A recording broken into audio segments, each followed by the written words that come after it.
Esta es la historia de los héroes olvidados de la Segunda Guerra Mundial.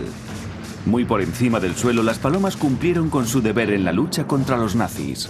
Todo el mundo ha oído hablar de Spitfires y de la batalla de Inglaterra, pero también hubo otra guerra. Hemos tenido acceso a los archivos de guerra de palomas como Winky, Mary de Exeter, G.I. Joe, el Duque de Normandía y Guillermo de Orange.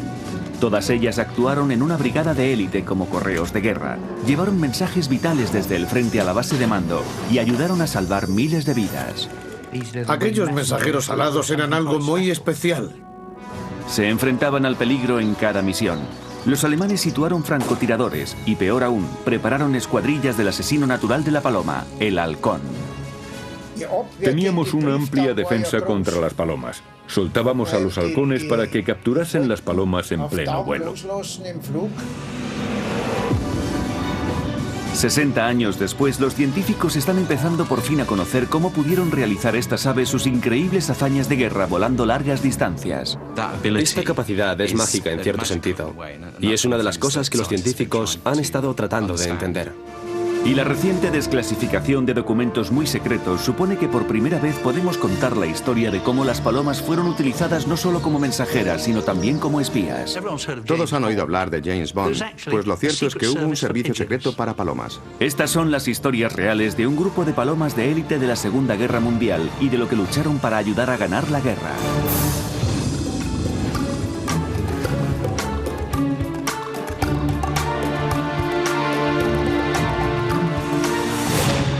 La Guerra de los Pájaros. Es el 19 de septiembre de 1944. Decenas de miles de soldados americanos y británicos quedan desamparados en Arnhem, Holanda, en uno de los ataques más arriesgados de la Segunda Guerra Mundial. Aquí se libra una batalla fundamental para los planes de los aliados de hacer retroceder al enemigo hasta Alemania. En el mayor ataque aéreo de la historia, 30.000 soldados han sido lanzados detrás de las líneas enemigas. Su misión es intentar abrirse paso hasta Alemania. Pero llega el desastre. Un regimiento paracaidista queda cortado del resto del ejército y es rodeado por los alemanes. Han fallado todos sus sistemas de radio. Sin poder contactar con los refuerzos, estos soldados pueden darse por muertos. Ahora imagínense ustedes en el cerco de Arnhem. Han sido rodeados por dos divisiones de élite de la SS.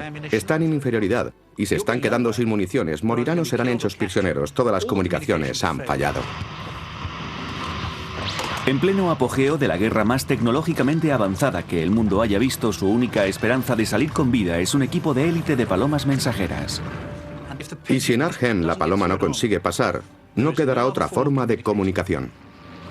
¿Cómo es posible que la suerte de miles de soldados dependiese de una paloma? ¿Cómo pudo tener éxito allí donde la radio había fallado?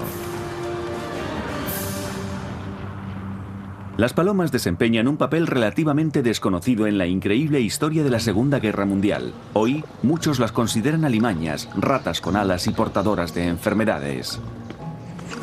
Pero estas aves tienen un conjunto de cualidades naturales que hicieron que fuesen utilizadas como mensajeras por las fuerzas aliadas, así como por los alemanes, y resultaron de gran importancia para el resultado de la guerra. Sus facultades atléticas naturales las convierten en mensajeras ideales. El corazón de una paloma puede latir a 600 pulsaciones por minuto. Realmente están diseñadas para volar distancias muy largas. Son verdaderas corredoras de fondo o atletas de larga distancia del mundo de las aves. Gran parte de su peso, un 20 o 30% del peso total, corresponde a sus grandes músculos de vuelo unidos a su esternón.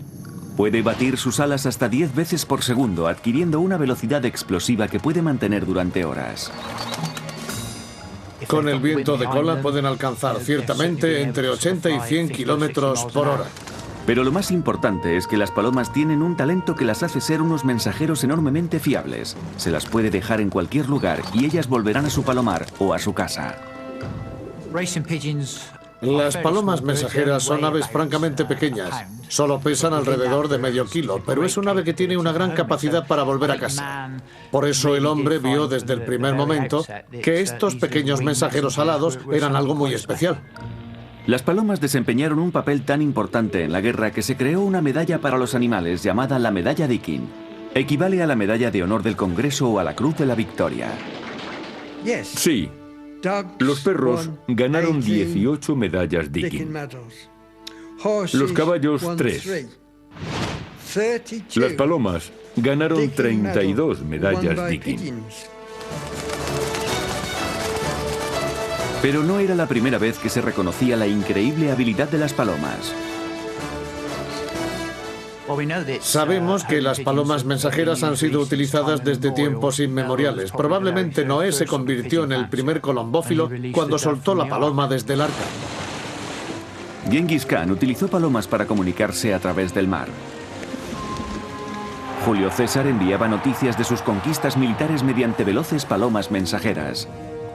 Hasta la primera noticia de la derrota de Napoleón en Waterloo se conoció en Gran Bretaña a través de un mensaje atado a la pata de una paloma. Y en la Primera Guerra Mundial se utilizaron en grandes cantidades las palomas mensajeras para uso militar. En la Primera Guerra Mundial, las comunicaciones se hacen principalmente a través de líneas terrestres de teléfono y telégrafo que resultan fáciles de cortar. La radio sin cables es aún muy primitiva. Sin embargo, se pueden llevar palomas a las trincheras y soltarlas para que vuelen a casa. Se utilizaron sucesivamente más de 200.000 palomas para enviar informaciones importantes desde el frente. Pero al final de la guerra, tanto británicos como americanos decidieron prescindir de los servicios militares de las palomas. Al acabar la Primera Guerra Mundial, contábamos con unas 20.000 palomas y alrededor de 400 preparadores en las Fuerzas Armadas. Y al minuto de terminar la guerra, el noble servidor que se encuentra al frente del Tesoro liquida todo eso de un plumazo para ahorrar dinero. Los alemanes, el bando derrotado, no son tan tontos, se han dado cuenta de que las palomas son útiles y continúan con ellas durante los años 20 y 30. Adolf Hitler estaba preparando a su país para la guerra y comprendió la importancia del servicio de una paloma mensajera.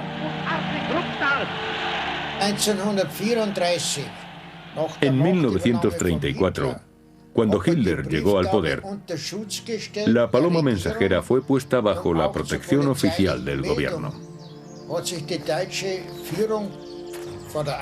El alto mando del ejército alemán estudia inmediatamente las diversas formas en que puede utilizar las palomas mensajeras para el futuro de Alemania. Y esto era porque ya estaban pensando que el ejército volvería a entrar en guerra. Ludwig Spittpieser es un criador de palomas que suministraba estas aves al ejército alemán. Yo era todavía un chico joven y tenía palomas mensajeras. Declaraba todas ellas a la policía, tenía que hacerlo. El servicio de palomas alemán estaba montado y funcionando. Sin un servicio propio, los aliados tenían una desventaja considerable. Pero en Gran Bretaña y en los Estados Unidos, la mayor parte de la gente no se daba cuenta de ello. En vísperas de la Segunda Guerra Mundial pensaban que la época de las palomas como sistema de comunicación militar ya había pasado. La radio inalámbrica ocuparía su lugar. No todos pensaban lo mismo. El mayor W.H. Osman era un colombófilo británico que estaba convencido de que la tecnología inalámbrica estaba en pañales. Él pensaba que las palomas aún serían necesarias en la guerra moderna y se propuso poner de nuevo en pie el Servicio Nacional de Palomas. No quiero oír nada más. Todo lo que quiero es dinero, señor. Necesito dinero para financiar esto inmediatamente.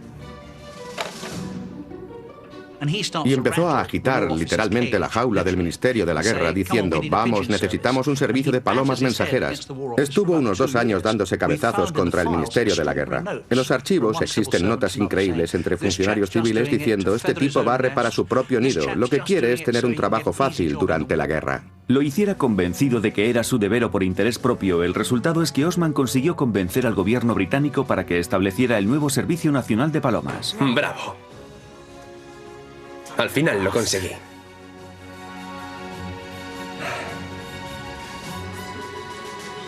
Al principio fue solo una modesta organización. Su objetivo era proporcionar palomas que pudieran ser utilizadas como señal de alarma para aviones derribados.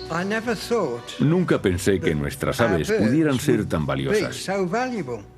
Todas las que yo tenía estaban a disposición de las Fuerzas Armadas. Hasta ahí llegaba mi responsabilidad.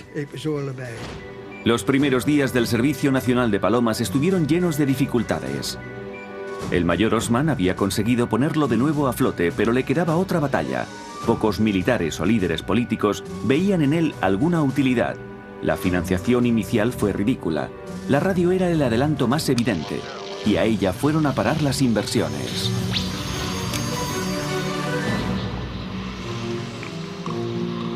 Los militares piensan que la época de las palomas ha pasado. Han llegado los radares de alta tecnología, los puestos de escucha, la comunicación inalámbrica, todo tipo de grandes avances tecnológicos. Piensan que ya no necesitan las palomas y se equivocan. Para la supervivencia del servicio habría que empezar a poner a prueba sus palomas.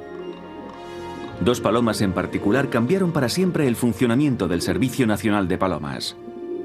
Desde el comienzo de la guerra, las palomas empiezan a salvar vidas, y el ministro del Aire en particular se muestra muy satisfecho con el uso que hace de ellas el alto mando de los bombarderos. La Real Fuerza Aérea decidió que cada misión de bombardeo tenía que llevar 2 palomas que servirían de comunicación de emergencia a las aeronaves derribadas. En los casos en que la radio no pudiera ser utilizada, estas aves tendrían la gran responsabilidad de volar a casa para pedir ayuda. Para una paloma llamada Winky, el momento de la gloria estaba a punto de llegar. Hay una historia muy famosa en la que un Buford se estrella en el Mar del Norte después de haber despegado de la costa noruega. Uno de los motores del bombardero deja de funcionar. Mientras va cayendo hacia el mar, el radiooperador tiene el tiempo justo para enviar un SOS.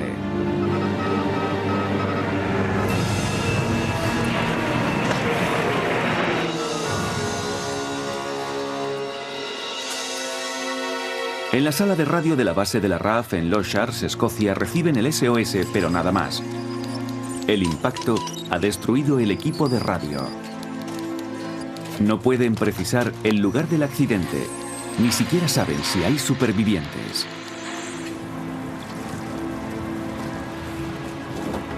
Pero la tripulación consigue sobrevivir.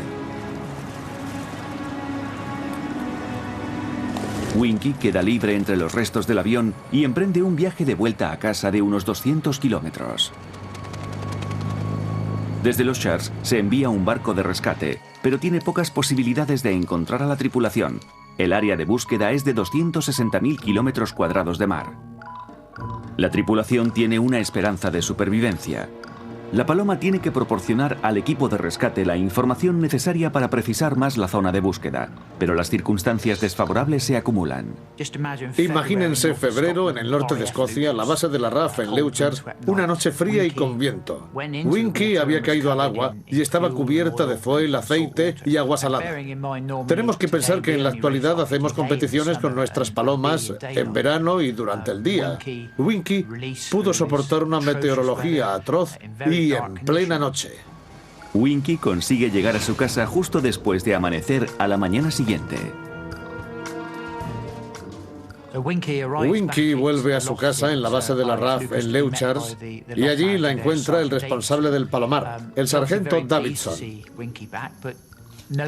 Por supuesto, se alegra mucho de verla, pero se da cuenta de que no está en las mejores condiciones, cubierta de aceite y fuel y con aspecto de estar muy cansada. Sin perder un momento, el sargento Davidson telefonea el mensaje al cuartel general de rescate. Para entonces, el rescate marino por aire del avión desaparecido ya había sido cancelado, pero un sargento muy inteligente se da cuenta por el tiempo empleado por la paloma y por el estado en que llegó, que tal vez hayan estado buscando en un lugar equivocado. Adelantado el rescate marino por aire, sale de nuevo y gracias a la extraordinaria paloma Winky, encuentran finalmente y rescatan a la tripulación del avión siniestrado. La tripulación estaba tan contenta que ofreció una cena para celebrarlo en el comedor de oficiales de la RAF en Low Sharks, en honor de Winky y de su cuidador. Winky fue la primera paloma que consiguió la Cruz de la Victoria de los Animales, la medalla Dickie. Con éxitos como el suyo, las palomas empezaron a ser más respetadas. Pero fue una paloma americana con su valor y decisión la que demostró todo el potencial del Servicio Nacional de las Palomas. Cuando los Estados Unidos entraron en guerra, llevaron consigo miles de vehículos blindados, armas y tropas.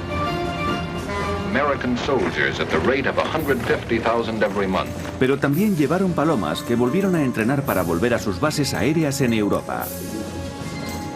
Una de estas palomas, G.I. Joe, fue la responsable de una de las misiones de rescate más extraordinarias de toda la guerra. En un corto vuelo, su mensaje salvó la vida de más de 1000 soldados aliados. Hay una historia famosa en Italia donde la Fuerza Aérea de los Estados Unidos va a realizar un bombardeo.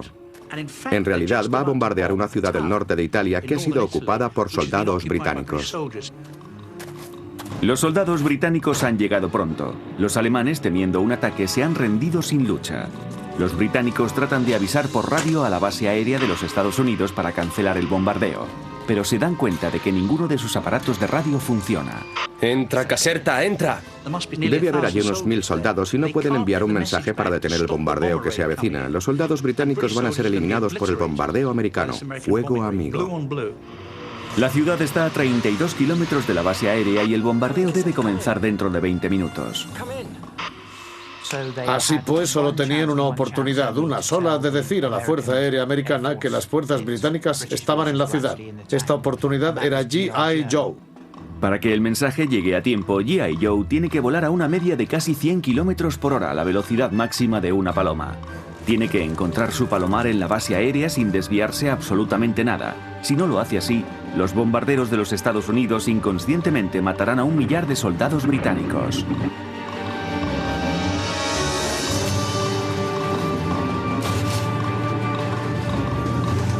G.I. Joe pudo volar aquellos 32 kilómetros en 20 minutos, cuando los bombarderos estaban en la pista a punto de despegar. Y la misión fue abortada. La acción de G.I. Joe salvó las vidas de más de 1 millar de soldados británicos.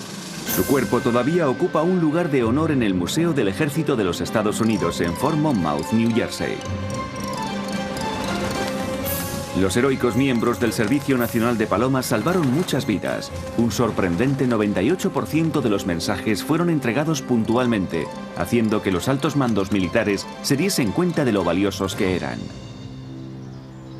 Pero de pronto apareció algo que amenazaba con poner un doloroso final al Servicio Nacional de Palomas. Los alemanes, viendo la importancia que habían adquirido las palomas para los aliados, decidieron emplear su arma secreta, la máquina natural de matar palomas, el halcón peregrino.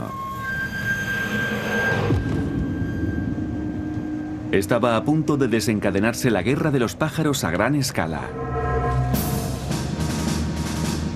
Las palomas de la guerra iban a enfrentarse en un combate aéreo con sus mortíferos enemigos naturales.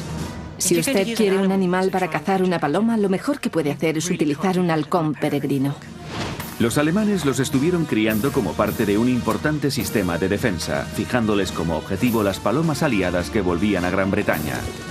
Los soltaban desde nidos situados en los territorios ocupados de Francia, Bélgica y Holanda.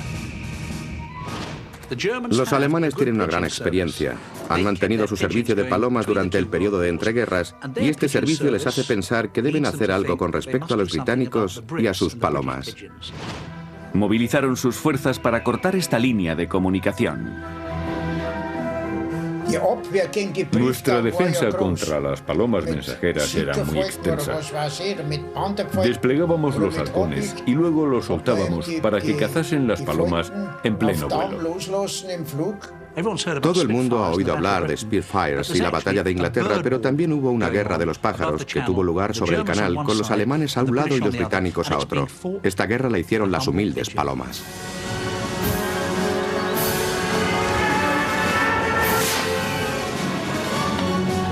Muchas palomas británicas y americanas fueron abatidas por este asesino implacable. Las palomas comen grano y semillas y los halcones peregrinos comen palomas. Están perfecta y estratégicamente diseñados para cazar y matar palomas.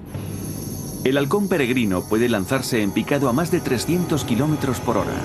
A veces se puede oír su zumbido, un sonido como de tejido que se rasga debido a la velocidad a la que corta el aire. Es un espectáculo extraordinario. Simplemente se le puede considerar como un armazón muy bien construido y poderosamente armado. Pueden ver a una paloma a 1,5 kilómetros de distancia. Sus ojos en particular están perfectamente adaptados para cazar palomas. Son tan grandes que se unen en medio del cráneo. Su vista es de 8 a 12 veces más aguda que la del ojo humano. Y tienen armas terribles. Las garras son afiladas como cuchillas. Son muy largas, unos 2,5 centímetros, de un negro brillante y verdaderamente letales. Son armas realmente letales. El tamaño de la paloma es 1/3 del tamaño del halcón. En horizontal vuela casi a la misma velocidad, pero no puede lanzarse en picado tan deprisa y está indefensa ante los ataques desde arriba. Las palomas tienen los ojos diseñados para detectar a los depredadores. Tienen un campo de visión muy amplio, pero tienen un ángulo ciego, y de eso se valen los halcones. La superior complexión física del halcón supone que generalmente sale victorioso en un encuentro con una paloma. Generalmente, pero no siempre. El experto criador de palomas, Charlie Brewer, tiene algunas de las aves más rápidas y fuertes del Servicio Nacional de Palomas en 1942. Después de semanas de una intensiva preparación, su mejor ave fue enviada en una misión a Francia. La paloma se llamaba Mary de Exeter. Al volver, Mary resultó herida en el ataque de un halcón. No se sabe cómo, pero sobrevivió y logró entregar el mensaje. Mary se convirtió en una estrella del Servicio Nacional de Palomas, pero no la dejaron dormirse en los laureles. Las palomas eran tan importantes en los trabajos de la guerra, y en particular aquellas que habían demostrado que eran capaces de volver con sus mensajes, que al propietario de Mary le pidieron que se ocupara de dejarla de nuevo disponible para el servicio. A Mary le dieron 22 puntos en el pecho y fue enviada otra vez al frente.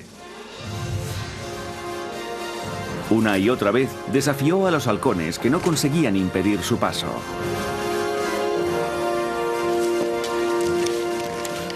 Creo que a Mary deberían haberla llamado Boomerang, porque siempre volvía de sus misiones con tremendas heridas, y una vez que se recuperaba, volvían a enviarla.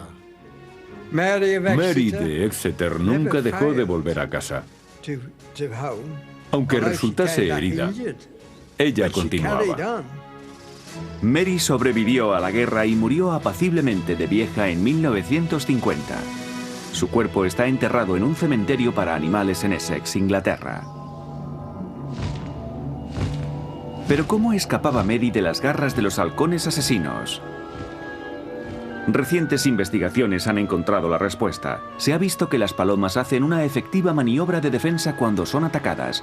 El halcón se eleva en el último momento para atrapar a su presa, y es entonces cuando la paloma tiene una fracción de segundo para salvarse. En ese preciso momento, una paloma astuta se dejará caer como una piedra. Caerá hacia el mar y el halcón quedará colgando en el aire con cara de tonto. Es una maniobra extraordinaria. Esta maniobra puede proporcionar a la paloma los preciosos segundos que necesita para escapar. Pero estos casos son raros. En el transcurso de la guerra, los halcones alemanes mataron muchas valientes palomas. Y la amenaza del halcón no terminaba allí. En las mismas costas británicas había halcones silvestres que hacían su trabajo igual de bien. Hubo que tomar medidas drásticas. En la costa sur de Gran Bretaña se les mataba selectivamente para que nuestras palomas pudieran pasar. Aquello resultó ser una decisión catastrófica. Había espías alemanes infiltrados en Gran Bretaña y usaban sus propias palomas para enviar mensajes a la ciudad alemana de Freilassing, y los británicos habían diezmado su única línea de defensa. Los alemanes preparaban palomas mensajeras en el oeste. Lo hacían en el departamento de espionaje. Yo estaba por entonces entre ellos, cuando las palomas de Freilassing llegaban de Inglaterra, unas veces de Harwich, otras de Dover, en solo 12 o 13 horas. Estaba bien. Así que los británicos volvieron a proteger las colonias de halcones, y no solo los cuidaban, sino que los preparaban para ser asesinos implacables. Dick Harris era solo un quinceañero cuando comenzó a ser preparador de los halcones de guerra británicos. Los preparábamos para las palomas mensajeras. Yo estaba muy contento de poder preparar halcones para hacer aquel trabajo. Los halcones británicos estaban siendo especialmente entrenados para resistir a sus instintos naturales. El objetivo del entrenamiento era conseguir que trajesen la paloma, no que se la comiesen. Esta preparación tuvo un impacto enorme. Los halcones traían a la base las palomas enemigas, pero sobre todo lo más importante, sus mensajes. La obtención de estos mensajes y sus cápsulas iba a conducir a una de las más fascinantes fases de la guerra de los pájaros. Estas palomas de la Segunda Guerra Mundial habían demostrado ser unas versátiles mensajeras para rescates, ayudando a salvar la vida de miles de soldados y aviadores. Ahora habían atraído la atención de los servicios de inteligencia. La clave estaba en conocer qué tipo de anillas identificativas y de cápsulas para mensajes estaban utilizando los alemanes. El servicio alemán de palomas liberó 2 en el Mar del Norte. Los británicos consiguieron capturarlas y tenían a las 2 palomas alemanas como prisioneras de guerra. Pues bien, estas 2 palomas prisioneras de guerra, aunque no llevaban mensajes de particular importancia, eran sin embargo muy útiles para el servicio de palomas británico, porque les permitía ver cómo eran las anillas y las cápsulas de las palomas alemanas. Nos encontramos ante una situación extraordinaria en la que los británicos falsifican palomas, seleccionan palomas británicas perfectamente sanas, unas aves excelentes, pero les ponen anillas alemanas y les marcan las patas con los sellos alemanes. Podríamos calificarlas de agentes secretos. De esta forma se disfrazaron palomas de segunda clase y se las dejó caer en territorios ocupados. Como no eran grandes voladoras, no tenían resistencia suficiente para hacer el viaje de vuelta e instintivamente buscaban la integración con las palomas locales, infiltrándose así en el servicio de palomas alemán. Los alemanes enviaban a estos agentes infiltrados a misiones en Inglaterra. Cuando las soltaban allí, no volvían a Alemania con sus mensajes, sino a sus palomares originales británicos. De este modo caía en manos aliadas información de vital importancia. El éxito de esta operación catapultó a las palomas al centro de la guerra del espionaje.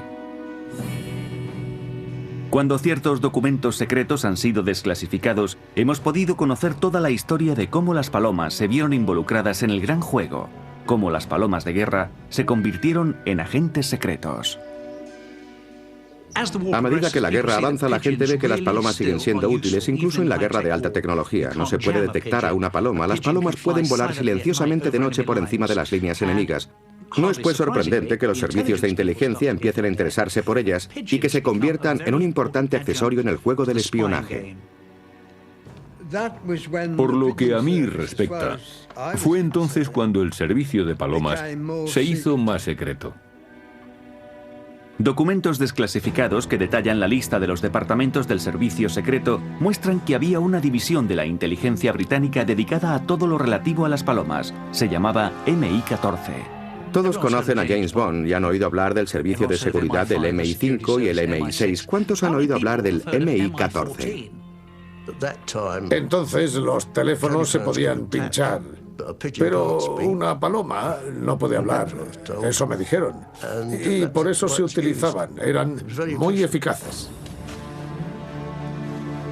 Las agencias de inteligencia reclutaron las mejores palomas de los mejores criadores. Jack Lovell era uno de ellos. El mayor Osman y Lee Rayner me introdujeron en el MI5 y MI6. Me dijeron que iba a haber un servicio secreto de palomas. Y tuve que firmar el acta de secretos oficiales. A Jack Lovell le dijeron que se llevara sus mejores palomas a una cita secreta en Londres. Allí se encontraría con un hombre llamado George Bryan. Bryan era un oficial de la inteligencia. Su trabajo era reclutar las mejores palomas para la guerra. Solía verme con Bryan, a petición suya, en la estación del metro de St. James Park. Llevaba las palomas en cajas corrientes de cartón, nunca en cestas, y las dejaba allí. George Bryan cogía rápidamente las palomas y las enviaba a alguna de las más peligrosas misiones de la guerra. Iban a misiones con miembros de la Ejecutiva de Operaciones Especiales para volver con informes de la inteligencia sobre bases y planes alemanes. Hay hombres y mujeres muy valientes que espían las posiciones alemanas y que tienen que enviar la información a la base. No podían utilizar la radio teniendo en cuenta el lugar donde estaban, y esa era la razón para usar palomas. Algunas palomas llegaban solas en paracaídas.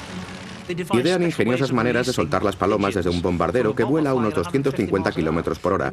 Debió ser toda una experiencia para la paloma.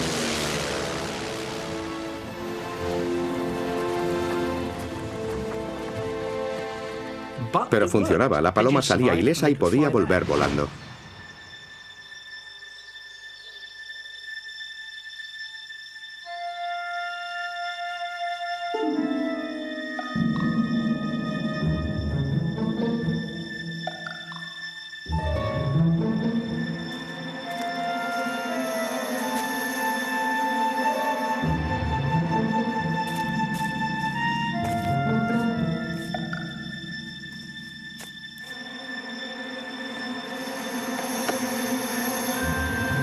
Dirigiendo estas palomas a ciertos miembros de la resistencia francesa se pudo recoger parte de la información secreta más valiosa de la guerra.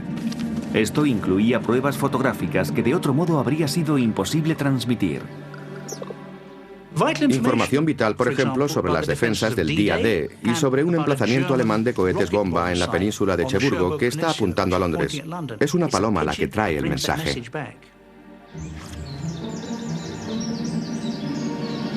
La reacción del alto mando alemán demostraba lo preocupado que estaba por estas palomas espía.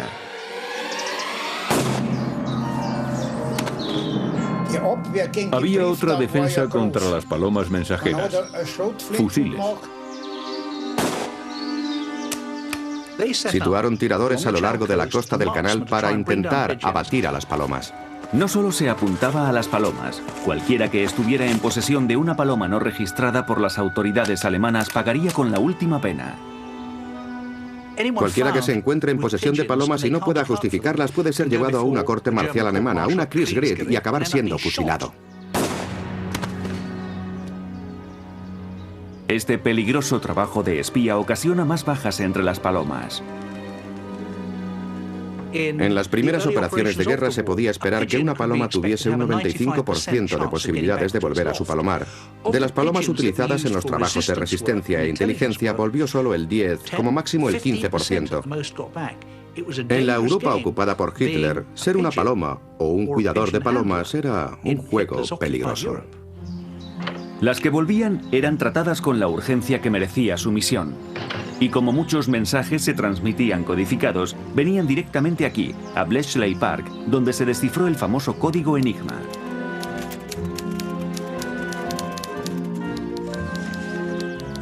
Bletchley Park se estaba utilizando para descifrar información de varios códigos que se captaban de Alemania. Pero fue algo que llegó a nosotros y que resultó ser una paloma, lo que nos proporcionó la verdadera imagen de lo que estaba ocurriendo. Las increíbles facultades para la navegación de las palomas eran un componente vital de su capacidad para actuar como recolectores de información. Esto permitió a Winky, Mary de Exeter y G.I. Joe entregar mensajes importantes que salvaron vidas. ¿Pero cómo lo hacen? La ciencia de vanguardia tiene la respuesta, y las pruebas sugieren que la humilde paloma es uno de los navegantes más sofisticados del reino animal. Donde quiera que se las deje, siempre consiguen encontrar el camino a casa. Las palomas han sido utilizadas como mensajeros desde hace miles de años. Su fidelidad al palomar, que es su casa, es extraordinaria. Pero ¿cómo lo hacen exactamente? Es una pregunta que ha fascinado a los científicos durante años. Una de las características más espectaculares de las palomas es que se las puede llevar muy lejos de su casa, hasta 1000 kilómetros en algunos casos. Se las puede soltar en un lugar donde no hayan estado antes y pueden volver a su palomar por un territorio completamente desconocido. Esa capacidad es, en cierto modo, mágica. Y es una de las cosas que los científicos han estado tratando de entender.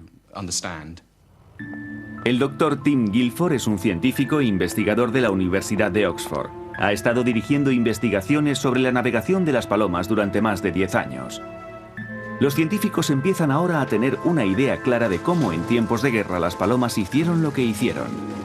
Hace poco tiempo que la tecnología les ha permitido trazar con precisión las rutas que siguen las palomas para llegar a casa. Desde hace unos pocos años, el dispositivo de posicionamiento global por satélite se fabrica en un tamaño lo bastante pequeño como para colocarlo sobre una paloma. Y el GPS nos permite registrar con gran precisión la posición del ave segundo a segundo. Cuando la paloma vuelve a casa, descargamos la información en un ordenador y podemos analizarla. Los datos del GPS revelaron algo inesperado. Mostraron que las palomas no vuelven a casa volando en línea recta. Por alguna razón prefieren tomar una ruta indirecta. Esto nos sorprendió, porque volar es enérgicamente caro, pero ellas no van por el camino más corto. Por tanto, hay algo más importante para la paloma que la eficacia energética. Y creemos que esto tiene algo que ver con la memoria, con la forma de almacenar en la memoria la propia ruta. Los resultados revelan que las palomas tal vez utilicen métodos de encontrar el camino muy parecidos a las formas humanas de orientación que nosotros podríamos pensar. Las palomas parecen buscar características del terreno que ellas reconozcan, como carreteras y edificios. Tienen una memoria excelente y pueden recordar cosas como características locales del terreno, puentes, montañas, precipicios, edificios, y emplean su mapa mental y su vista para encontrar el camino. Esta revelación sorprendió a los científicos porque siempre se había creído que la paloma tomaba el camino más directo posible, es decir, en línea recta. Y recuerden que no están obligadas como los humanos a conducir o a caminar según el relieve del terreno. Siendo animales voladores, son muy libres de ir donde quieran, pero siguen marcas situadas en tierra. La unidad de GPS de un ave reveló algo aún más raro. Este ave se dirige a una carretera que va en dirección este, es decir, que no va hacia su casa. Vuela sobre la carretera hasta que llega a una rotonda. Allí toma la tercera salida de la rotonda y va hacia el sur por la autovía hasta llegar a otra rotonda. Y a partir de ahí, deja la carretera y vuela directamente a casa. Este fenómeno no es completamente nuevo en las palomas de carreras. Nuestra oficina se encontraba cerca de Cheltenham, muy próxima a la M5, y los sábados vemos bandos de palomas que vuelan sobre la M5 o el estuario del Severn. Pero Winky y Mary de Exeter tuvieron que volar sobre grandes extensiones de agua sin referencias identificables y desde lugares donde no habían estado antes y que no tenían posibilidad de reconocer. ¿Cómo pudieron entonces llevar a cabo sus misiones sin carreteras que poder seguir?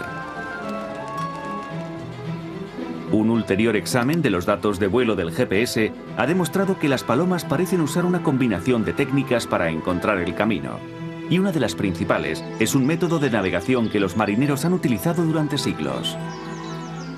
La brújula dominante que las palomas usan para navegar está basada en el sol. Pensándolo bien, el sol es una señal muy potente durante el día y podemos utilizar la posición del sol para orientar la brújula, puesto que el sol tiene una trayectoria previsible por el cielo. Por eso, en tiempos de paz, las palomas mensajeras solo vuelan durante el día.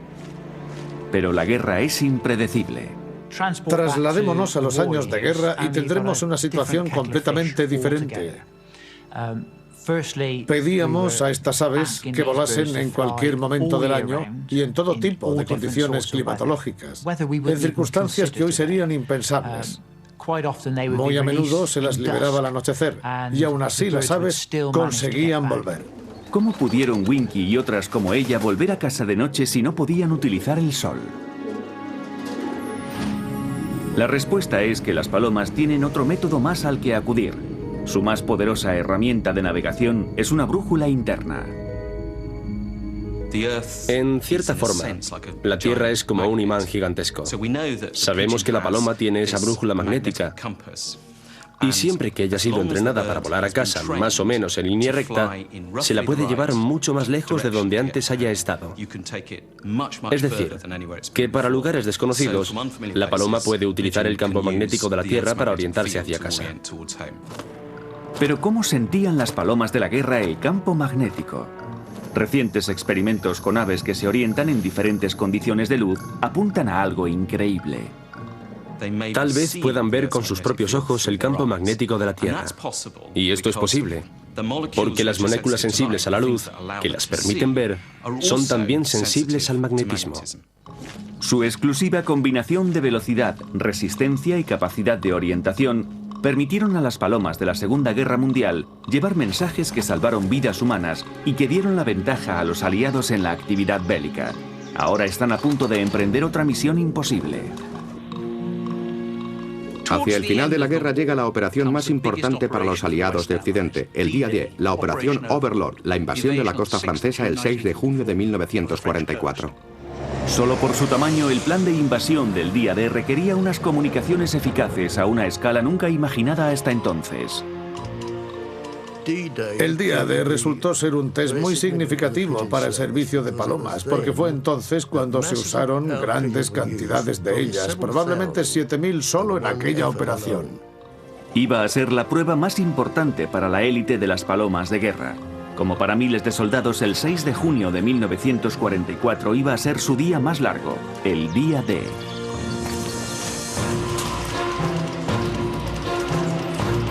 El plan aliado para echar a los alemanes fuera de la Europa ocupada. La operación iba a redefinir la guerra de la Edad Moderna. Incluía la mayor invasión naval de la historia, compuesta de 5.000 lanchas de desembarco. Tenían que cruzar el impredecible Canal de la Mancha, que ya había derrotado a la Armada Invencible, a Napoleón y a Hitler. La impresionante operación aérea lanzaría 13.000 paracaidistas tras las líneas enemigas.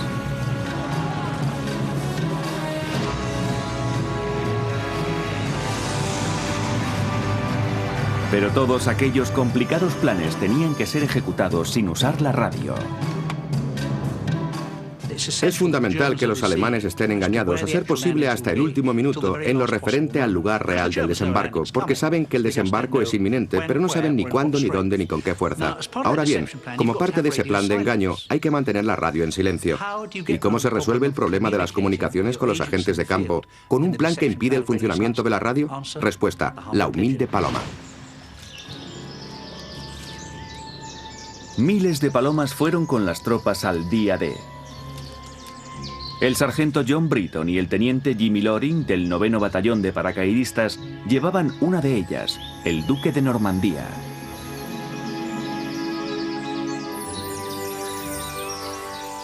Entré de recluta en 1940 en el 10º Regimiento Ixes para 2 años y después me hice paracaidista en 1942. Yo era el segundo en el mando del pelotón de señales. Jimmy Loring era nuestro oficial.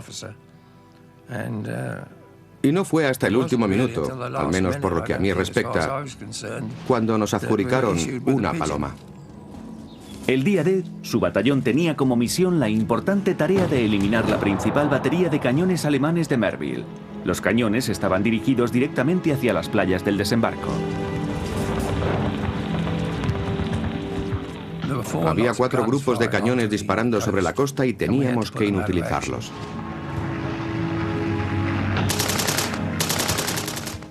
Teníamos que dejarlos fuera de combate a las 5 en punto, antes de los desembarcos. En caso de que fallasen en esta misión vital, había un plan de emergencia. El acorazado Arethusa tenía instrucciones de disparar sobre la batería si no habíamos conseguido destruirla al cabo de un cierto tiempo. Pero hubo un serio inconveniente. El equipo de radio del batallón había caído a casi 16 kilómetros de la zona prevista. No teníamos comunicación por radio con el Arethusa, salvo el oficial de señales que tenía una paloma. Era la única comunicación de que disponíamos para hacer que el barco no disparase antes de que nosotros hubiésemos terminado. Si la paloma no conseguía llevar el mensaje a tiempo, el Arethusa no tendría forma de saber quién iba a abrir fuego sobre sus propias tropas. Destruir la batería de cañones de Merville era fundamental para el éxito de los planes del Día D, y era igual de importante que el Duque de Normandía transmitiese la noticia de su destrucción al cuartel general aliado. Habría sido un error pensar que aquellas palomas del Día D no hacían más que un simple viaje de vuelta. Pensemos qué habría sucedido en las playas. Los bombardeos de la artillería se sucedían. Creo que hubo más explosivos en los desembarcos de Normandía que en la bomba de Hiroshima. Aún había halcones volando por ahí, y las palomas tenían que pasar a través de todo aquel estrepitoso bombardeo. Estaba preparado el escenario para una de las más dramáticas e históricas batallas de todos los tiempos. La heroica Guerra de los Pájaros estaba llena de mensajes de la máxima importancia, pero estos mensajes no tenían sentido a menos que llegasen a las bases aliadas. ¿Conseguiría el Duque de Normandía llevar a cabo su misión? ¿Podría sobrevivir al día más largo?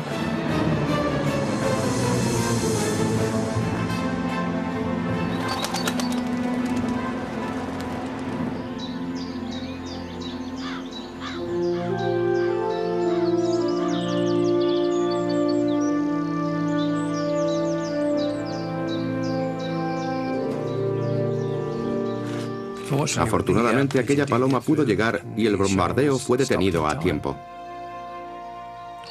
Creo firmemente que aquella paloma, el Duque de Normandía, desempeñó un papel significativo en el éxito de la Operación Día D. Las aves que cayeron en el camino fueron incontables, muchas de puro agotamiento, muchas otras muertas por los halcones o tiroteadas por los fusileros alemanes. Las pérdidas tanto de palomas como de hombres fueron muy altas el día D, pero la operación fue un éxito. Y en aquellos momentos muchos pensaron que habían sido las últimas misiones de las palomas. Todos creen que el papel de las palomas en la Segunda Guerra Mundial ha terminado, pero están equivocados, porque en septiembre de 1944 Montgomery lanza aquella extraordinaria ofensiva para intentar cruzar el Rin y concluir la guerra para Navidad. Todo sale terriblemente mal. En Arnhem, Holanda, las palomas se enfrentan a su gran prueba final. La batalla de Arnhem era parte del empujón final hacia el norte para echar a Hitler de los países ocupados. Y en las próximas horas, un ave emprenderá el vuelo más importante que cualquier paloma haya hecho en una guerra. La tecnología vuelve a ser la perdición de las tropas aliadas, pues no pueden comunicarse para pedir los refuerzos que necesitan desesperadamente. La radio inalámbrica moderna y sofisticada falla por completo. ¿Por qué? Porque tienen prisa. Los cristales de galena están estropeados y no pueden hablar con Inglaterra, no pueden hablar con las tropas que están avanzando. Charlie Zorro, me recibe en cambio. Así pues, la radio no funciona en absoluto. La única forma que tienen de mandar el mensaje de que tienen graves problemas es una paloma. Un operador de radio coge el ave, conocida después como Guillermo de Orange, y le ata un mensaje urgente pidiendo refuerzos.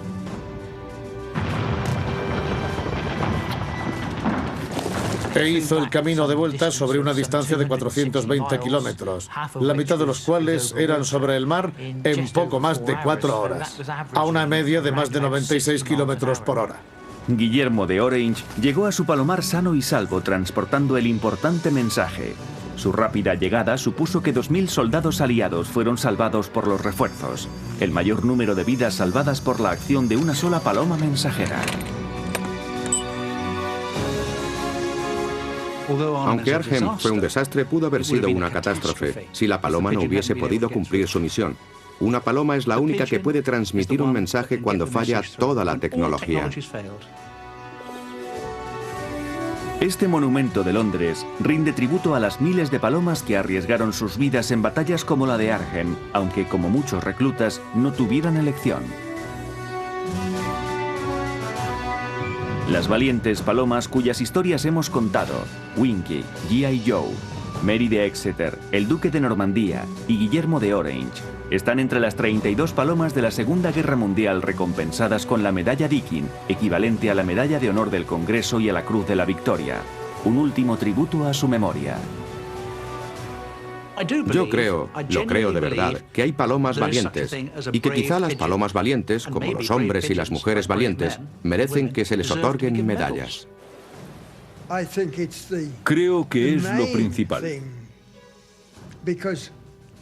porque es la única manera que tenemos de mostrar lo que han conseguido las palomas. Si no existiese la medalla Dickin, ¿a quién recurriríamos? En una época en la que la tecnología humana causó destrucción, la naturaleza ofreció su ayuda en forma de pájaro. Las palomas desplegaron una fuerza y determinación incomparables en tiempos de crisis. Encontraron el camino a casa de noche, en territorios extraños y hostiles, utilizando sus propias herramientas de navegación. Arriesgaron su vida y su físico para proporcionar la información que ayudaría a los aliados a derrotar a los alemanes. Y lo que es más importante, salvaron vidas. Muchos consideran a las palomas poco más que unos bichos, pero los que recuerdan el papel que desempeñaron en la Segunda Guerra Mundial les dispensan el respeto que se debe tener a los héroes. Tal vez ahora veamos a la humilde paloma con una nueva mirada.